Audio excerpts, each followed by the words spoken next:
All right, so we just got back from the race, and I'm gonna take advantage of us not having a fender on here anymore to show you just exactly what this KWT filter did.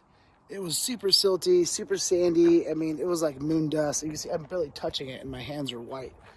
That's how thin this dust was. It's insane. So what you're gonna do is this KWT filter, there's 3 little buttons you gotta push. One's right there, one's right there, and then there's one back here.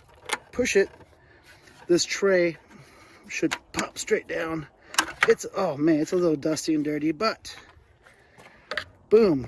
Look at that right there. That is absolutely insane. That is a large amount of dust.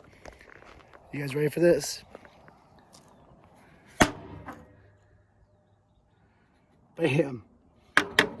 That folks is literally after 1 lap. 1 lap, and that's the amount of dust that this KWT filter caught. That is crazy. I am so pumped on that because the S&B one, that's exactly what was inside my airbox. Not cool. So, I mean, look at this. Crazy.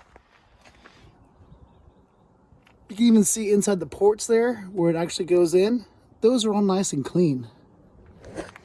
That's the kind of stuff you want to see. And that's the kind of stuff you want inside your engine. Nice, clean, awesome air from KWT. Huge shout out to them for making awesome stuff. Thanks, guys.